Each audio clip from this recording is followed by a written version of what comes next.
Hello friends, welcome to NAS success point. आपने यदि channel को सब्सक्राइब नहीं किया है तो सब्सक्राइब करिएगा और बेल आइकन भी प्रेस करना ना भूलें।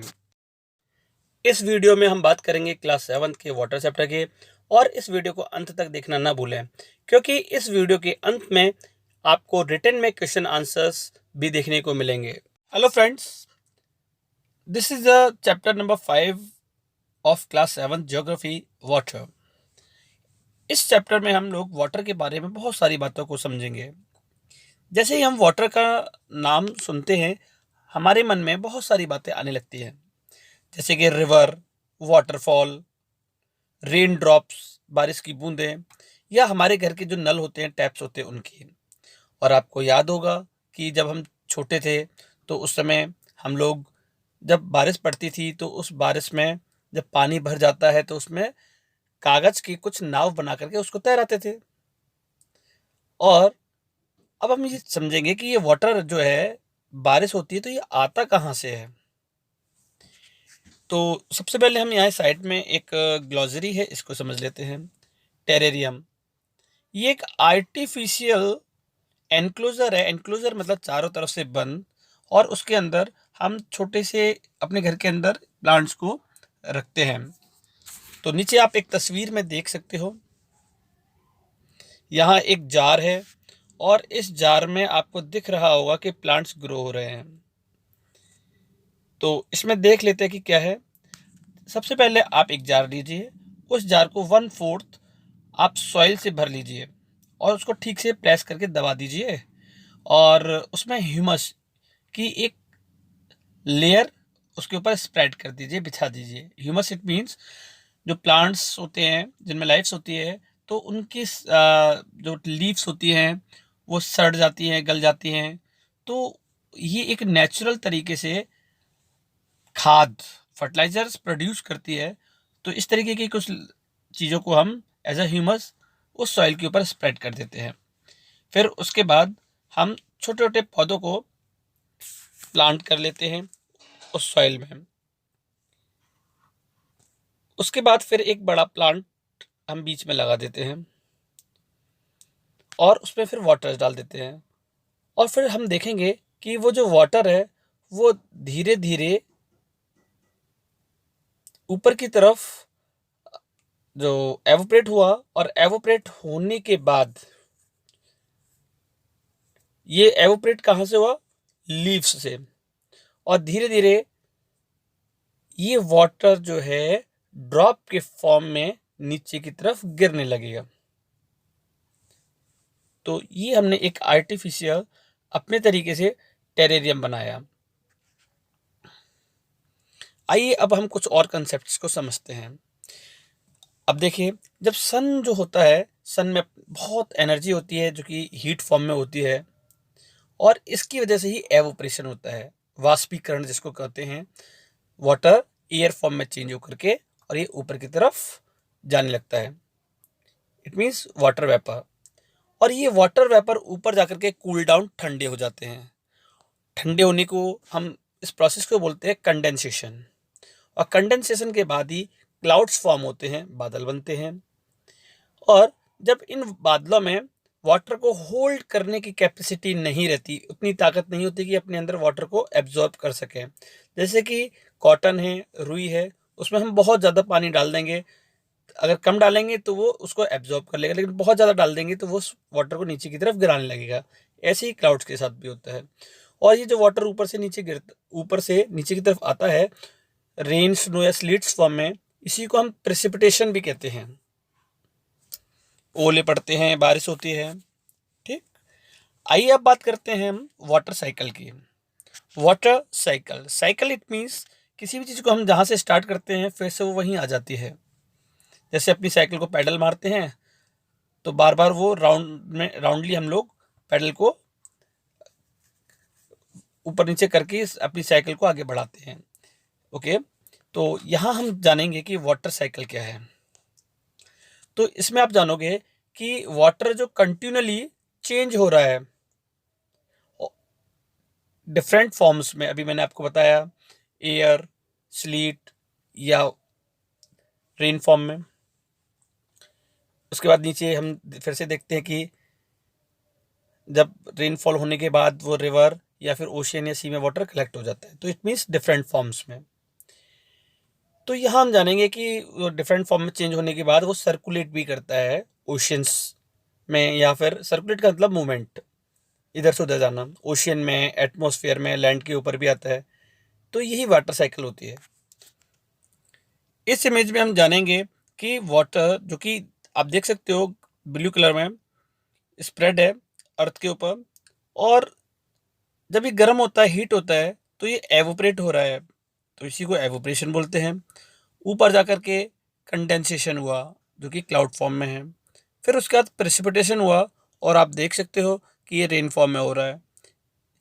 और ये चाहे किसी भी लैंड पार्ट पर या माउंटेन्स पर जब रेनफॉल होती है, तो रिवर के थ्रू ये वाटर फिर से अगेन सी या ओशियन में मिल जाता है।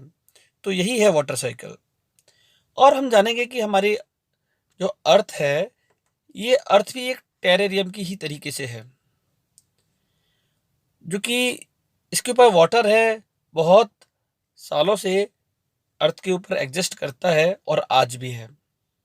और हम देख रहे हैं कि जो हरियाणा है, यहाँ पर हम जब जो भी लोग खेती करते हैं और वाटर का यूज़ करते हैं, तो मे बी पॉसिबल है कि वो वाटर अमेजन रिवर का हो, जो कि साउथ अमेरिका में है। और हमारे अर्थ के ऊपर जो मेजर सोर्सेज हैं फ्रेश वाटर के, तो आप जानोगे कि वो रिवर है, पॉन्ड हैं, या कुछ स्प्रिंग्स, झरने हैं, ग्लेशियर भी हैं। ओशियन बॉडी में एक लार्ज अमाउंट में वाटर होता है, लेकिन ये वाटर जो है पोर्टेबल वाटर नहीं होता, क्योंकि ये सॉल्टी वाटर है, इसमें नमक की मात्रा बहुत ज़्यादा होती है। तो आइए देखते हैं distribution of water bodies. Water हमारी अर्थ के ऊपर मान लेते हैं 100% है, और उसका 97.3% ओशियन में स्प्रेड है। आइस कैप्स, जो कि ग्लेशियर फॉर्म्स में है, 2%। ग्राउंड वाटर 0.68% है। फ्रेश वाटर जो कि लेक्स में है, जैसे आपने सुना होगा Wular lake, Dal lake, Chilka lake, Pulicat lake, Superior lake, Caspian lake, तो उनमें 0.009% है। इनलैंड सीज या सॉल्ट की कुछ लेक्स हैं, तो उसमें 0.009% है। और हमारे एटमॉस्फेयर में 0.0019%। और रिवर्स में तो काफ़ी कम, 0.0001%। इसमें से जो 97.3% है, ये सैलिन वाटर है, खारा पानी है, इसमें नमक की मात्रा बहुत होती है। और उसके बाद 97.3, अगर हम बात करें, 2.7% फ्रेश वाटर है अर्थ के ऊपर। तो इसलिए हमें वाटर को कंजर्व भी करना चाहिए। सैलिनिटी क्या होती है? सैलिनिटी 1000 ग्राम वाटर में जितनी भी क्वांटिटी में उसमें सॉल्ट होता है, उसी को सैलिनिटी कहते हैं। और हमारी जो अर्थ है, इस अर्थ के ऊपर जो भी वाटर है, अगर उसको एवरेज देखें तो 35 पार्ट्स पर 1000 सैलिनिटी है वाटर में। और आप लोग जानोगे कि एक डेड सी है, जो कि इजराइल में है, इजराइल की जस्ट पास में ही है बिल्कुल। वहाँ पर जो 340 ग्राम 1 लीटर वाटर में सॉल्ट है। इसकी वजह से वो जो स्विमर्स होते हैं अपने आप ही फ्लोट्स करते हैं। इट मीन्स कोई भी उसमें अगर स्विमिंग करेगा तो वो तैरेगा, डूबेगा नहीं, अपने आप ही तैरने लगेगा, क्योंकि डेंसिटी ऑफ द सॉल्ट काफ़ी ज़्यादा होती है, इस वजह से उसमें डूबते नहीं हैं। यहाँ एक एग्जांपल दिया हुआ है, एक्टिविटीज़ के फॉर्म में है। 2 लीटर वाटर्स लेकर के किस तरीके से हम जान सकते हैं कि हमारे अर्थ के ऊपर जो वाटर है, काफ़ी फ्रेश वाटर काफ़ी कम है। वाटर की जो इम्पोर्टेंस है काफ़ी ज़्यादा है, क्योंकि ह्यूमन सर्वाइवल के लिए बहुत ज़रूरी है। ये हमारी प्यास तो बुझाता ही है, और बहुत सारी चीज़ों में इसको हम यूज़ में भी लेते हैं। तो इसलिए वाटर एक बहुत प्रीशियस है, कीमती है, जिसको हमें वेस्ट नहीं करना चाहिए, इम्पोर्टेंट रिसोर्स है। आइए बात करते हैं ओशियन सर्कुलेशन को लेके। ओशियन इट मीन्स महासागर। इसको समझने से पहले हम बात करते हैं 22 मार्च। 22 मार्च को हम वर्ल्ड वाटर डे के फॉर्म में सेलिब्रेट करते हैं और लोगों में हम एक इंफॉर्मेशन भी स्प्रेड करते हैं कि हमें वाटर को कंजर्व करना चाहिए। तो चलिए बात करते हैं ओशन सर्कुलेशन की। आप में से कई सारे लोग सी या ओशियंस के किनारे गए होंगे, तो वहाँ उन्होंने काफ़ी अच्छा फील किया होगा, क्योंकि समुद्र के किनारे जो बीचेज होते हैं वहाँ पर ठंडी ठंडी हवाएं चल रही होती हैं और वहाँ पर जो सैंड होती है थोड़ी वेट गीली होती है, जिसमें हमारे पाँव के निशान भी बनते हैं और काफ़ी अच्छा लगता है। वहाँ पर जो सी बर्ड्स हैं, चिड़िया भी ऊपर उड़ रही होती हैं और एक अजीब सी गंध स्मेल हमें उस सॉल्ट वाटर में से आ रही होती है। तो ये सभी हमें काफ़ी ज़्यादा फैसिनेटिंग, इट मीन्स अपनी तरफ आकर्षित करने वाला लगता है। पॉन्ड्स और लेक की तरह काम वाटर, शांत जल जो एक ही जगह ठहरा रहता है, ओशियन वाटर के साथ ऐसा नहीं है। उसका वाटर कंटिन्यूसली मूव करता रहता है एक जगह से दूसरी जगह। Movement of the ocean water को हम 3 कैटेगरीज में डिवाइड कर सकते हैं: वेव्स, टाइड्स एंड करेंट्स। तो सबसे पहले हम जान लेते हैं ये वेव्स क्या होते हैं। उससे पहले आप साइड में देख सकते हो, do you know waves formation जो होता है इनका, ये जो विंड्स चलती हैं ओशियन वाटर के ऊपर सर्कुलेट करती हैं, तो उसकी वजह से वेव्स फॉर्म होती हैं। और ये विंड्स जितनी प्रेशर से चलेंगी, वेव्स भी उतनी ही ज़्यादा स्ट्रॉन्ग ओरिजिनेट होंगी। तो यहाँ हम बात करते हैं वेव्स की। वेव्स, मान लीजिए हम लोग समुद्र के किनारे फुटबॉल से या बॉल से खेल रहे हैं। जैसी लहरें या वेव्स आती हैं और हमारी बॉल को अपने साथ काफ़ी अंदर तक ले जाती हैं, फिर थोड़ी ही देर बाद वही लहरें हमारे बॉल को किनारे पर ला देती हैं। तो इस तरीके से हम देख सकते हैं कि जो वेव्स होती है कंटिन्यूटी रहती है, इनमें मोशन में रहती है। और इस तरीके से हम देख सकते हैं कि जो ये वेव्स होती हैं ओशियन में, राइज एंड फॉल, ऊपर उठती हैं फिर नीचे की तरफ जाती हैं ऑल्टरनेटली। तो इन्हीं को हम कहते हैं वेव्स। जब स्टॉर्म्स, तूफान आता है और ये विंड्स काफ़ी ज़्यादा स्पीड में सर्कुलेट करने लगती हैं ओशियन वाटर के ऊपर, और इसकी वजह से ह्यूज वेव्स, बहुत बड़ी वेव्स आती हैं और इनकी वजह से बहुत ज़्यादा डिस्ट्रक्शन, नुकसान होता है। इवन अर्थक्वेक और वॉल्केनो इरप्शन भी, अंडर वाटर जो लैंडस्लाइड्स होती हैं, वाटर के अंदर कुछ माउंटेन्स रेंजेस भी होते हैं जिनको रिज कहते हैं, अगर वहाँ लैंडस्लाइड हो रहा है तो इसकी वजह से जो ओशियन वाटर होता है ये एक लार्ज अमाउंट में शिफ्ट हो जाता है। शिफ्ट होने का मतलब एक जगह से दूसरी जगह पहुंचता है, और इसकी वजह से बहुत हैवी टाइड्स आते हैं जिनको बोलते हैं सुनामी। सुनामी में टी साइलेंट होता है, ये एक जैपनीज वर्ड है और जिसका मतलब होता है हार्बर वेव्स, क्योंकि इसकी वजह से हार्बर्स, जो बंदरगाह होते हैं, वो डिस्ट्रॉय हो जाते हैं। और उन्हीं में से एक हम देखेंगे कि इंडिया पर जो सुनामी आई थी उसका इफ़ेक्ट क्या रहा। सुनामी 15 मीटर हाइट तक हो सकती है और लार्जेस्ट सुनामी 150 मीटर हाइट तक मेज़र की गई है, और इनकी स्पीड 700 किलोमीटर तक होती है पर आवर। 2004 में जो सुनामी आई थी और काफ़ी ज़्यादा स्प्रेड, वाइड स्प्रेड डैमेज उसने किया कोस्टल एरियाज़ में, इवन इंडिया में भी। Indira point, Andaman and Nicobar island, जो कि इंडिया का ही है, वेस्ट बंगाल में है, उसका साउथ का जो पॉइंट है सबसे सदर्न में, वो इंदिरा पॉइंट था, लेकिन सुनामी आने की वजह से वो डूब गया, सबमर्ज्ड हो गया। आइए बात करते हैं सुनामी की। अर्थ पेंडिमोनियम, सुनामी एक हार्बर वेव से, जैसा मैंने बताया अभी, और इसने इंडियन ओशियन में काफ़ी ज़्यादा डिस्ट्रक्शन किया। 26 दिसंबर 2004 को सुनामी आई, और ये जो वेव्स थी, ये वेव्स ओरिजिनेट होने का मेजर रीजन अर्थक्वेक था, और ये अर्थक्वेक सुमात्रा, जो कि इंडोनेशिया का ही आइलैंड है, उसकी वेस्टर्न बाउंड्री के बिल्कुल करीब इसका एपिसेंटर था, जहाँ से ये स्टार्ट हुआ। और ये 9.0 मैग्नीट्यूड था अर्थक्वेक का, जिसको रिक्टर स्केल पर मेजर करते हैं, और जो डिवाइस होती है उसे बोलते हैं सिस्मोग्राफ। और इंडियन प्लेट बर्मा प्लेट के नीचे की तरफ उसने मूव किया और इसकी वजह से सडनली मूवमेंट हुआ वाटर का, और जो सी फ्लोर थी उस सी फ्लोर्स पर कुछ अर्थक्वेक के झटके महसूस किए गए, और इसकी वजह से जो ओशियन फ्लोर थी वो डिस्प्लेस्ड हुई, अपनी जगह से खिसक गई 10 से लेकर 20 मीटर तक डाउनवर्डली डायरेक्शन नीचे की तरफ, और जिसकी वजह से बहुत बड़े अमाउंट में ओशियन वाटर ने उस गैप को फिल किया। और जब फिल किया तो जो कोस्टल एरियाज था उनका वाटर एकदम से सडनली वाटर नीचे की तरफ खिसकने लगा, डिस्प्लेस्ड हुआ।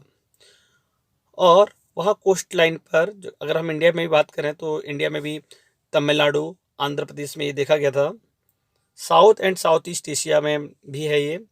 तो इसकी वजह से क्या हुआ कि बर्मा प्लेट के नीचे इंडियन प्लेट गई और बहुत बड़े अमाउंट में वाटर ने फिर बैक किया। पहले तो वो वाटर नीचे की तरफ खिसका, लेकिन बाद में उसने पीछे बैक किया, और जो कोस्ट लाइन थी इन कोस्ट लाइन पर बहुत ज़्यादा अमाउंट में वाटर ने डिस्ट्रॉय किया। 800 किलोमीटर की स्पीड से सुनामी की जो वेव्स थी इन्होंने ट्रैवल किया। अगर हम बात करें कोई कॉमर्शियल एयरक्राफ्ट है तो उसकी भी लगभग यही स्पीड होती है। और इंडिया का इंदिरा पॉइंट भी मर्ज हुआ, मैंने बताया अभी आपको। South most point of the India का जो था पूरी तरीके से डूब चुका था, और सुमात्रा के नियर ये एक इसका एपिसेंटर भी था। श्रीलंका में भी इसने और अंडमान निकोबार में भी इसने तबाही मचाई, लेकिन ये वेव्स इंडोनेशिया के पास तो काफ़ी ज़्यादा थी, लेकिन धीरे धीरे ये इनकी लेंथ जो है डिक्रीज होती गई और इनकी स्पीड भी कम हुई, 700-900 किलोमीटर से घट करके 70 किलोमीटर तक आ गई। और सुनामी वेव्स जो ट्रैवल की कोस्टल एरिया में 3 किलोमीटर अंदर तक वो उन्होंने डिस्ट्रॉय किया, मतलब पहुंची। मोर देन 10,000 पीपल अफेक्टेड हुए, more than lakh of houses destroy हुए, और इंडिया में भी काफ़ी ज़्यादा आंध्र प्रदेश, तमिलनाडु, केरला, पौंडीचेरी और अंडमान निकोबार में डिस्ट्रॉय हुआ। हालांकि अर्थक्वेक को हम प्रेडिक्ट नहीं कर सकते, 3-4 घंटे पहले कुछ नोटिस मिल सकता है और वार्निंग, एक तरीके से वार्निंग सिस्टम जो है उनके द्वारा, लेकिन ये हमारे पैसिफिक ओशियन में तो है, लेकिन इंडियन ओशियन में वो अलार्मिंग सिस्टम नहीं था उस समय जब सुनामी आई, क्योंकि सुनामीज बहुत रेयर ही आती है इंडियन ओशियन में। सिस्मिक एक्टिविटीज़ तो वहाँ पर रिकॉर्ड नहीं की गई थी उस समय भी। तो ये हम जानते हैं सुनामी के बारे में। और सुनामी एक बहुत डिवास्टेटिंग कह सकते हैं कि एक नेचुरल डिज़ास्टर ही है, और जिसका प्रभाव काफ़ी टाइम तक रहा। लार्ज डैमेज जिसमें काफ़ी सारे लोगों की जानें गई, प्रॉपर्टी का भी नुकसान हुआ, ऐसा इसमें देखा गया।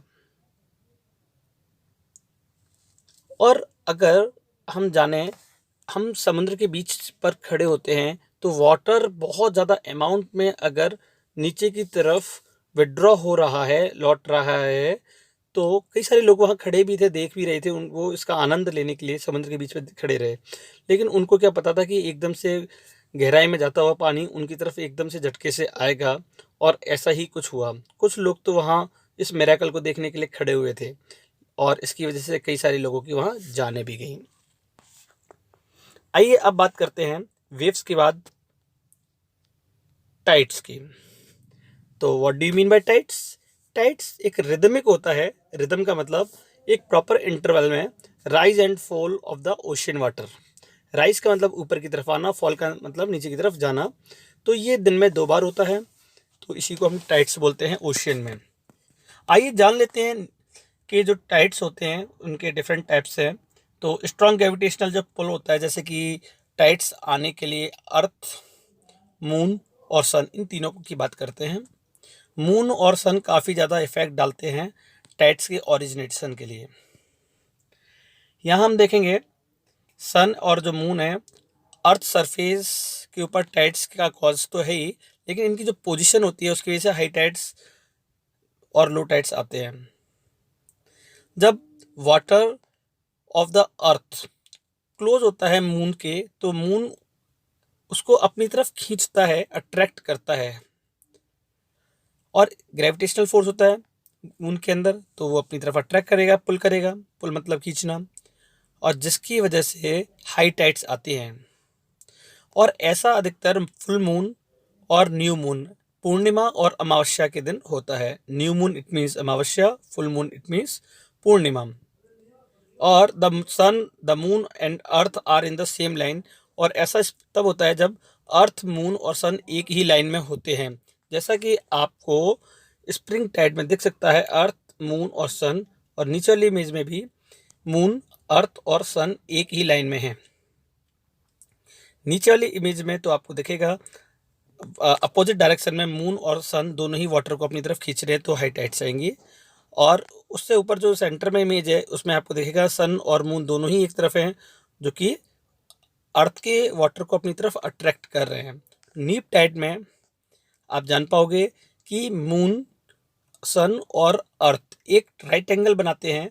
मून अपनी तरफ वाटर को अट्रैक्ट कर रहा है और सन अपनी तरफ, और इस वजह से लो टाइड्स आती हैं, क्योंकि दोनों ही अपनी तरफ अट्रैक्ट कर रहे हैं।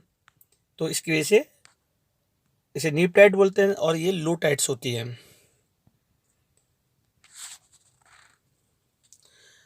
हाई टाइड्स जो होते हैं ये काफ़ी हेल्पफुल होती है नेविगेशन के लिए। नेविगेशन मतलब जो वाटर में शिप्स चलते हैं, बोट्स चलते हैं, स्पेशली शिप्स की बात करें तो वो शिप्स इन टाइड्स के साथ, क्योंकि हाई टाइड्स होती हैं, तो ये शिप्स बहुत अंदर तक, बंदरगाह जो होते हैं बहुत अंदर तक एंटर हो जाते हैं, पानी के जहाज। और इसी तरीके से जब टाइड्स जो होते हैं वो वाटर नीचे की तरफ जाता है, तो उन्हीं के साथ ये वापस भी चले जाते हैं। तो ये नेविगेशन का रोल प्ले करते हैं। जब वाटर आगे की तरफ बढ़ता है कोस्टल एरिया की तरफ, तो उस समय ये सामान के अंदर होता है, तो वो आगे तक शिप चले जाता है, और फिर उनमें से सामान उतारने के बाद जब पानी उतरता है तो ये वापस चले जाते हैं। तो काफ़ी हेल्पफुल होता है इस तरीके से। और अगर हम बात करें कि यहाँ पर जब हाई टाइड्स आती हैं तो ये काफ़ी यूज़फुल होता है फ़िशिंग के लिए भी, क्योंकि कई सारी फिश कोस्टल एरियाज़ पर आती हैं, और फिशरमैन को काफ़ी ज़्यादा इससे फ़ायदा भी होता है। आइए अब हम बात करेंगे ओशियन करेंट्स की, समुद्री धाराएं।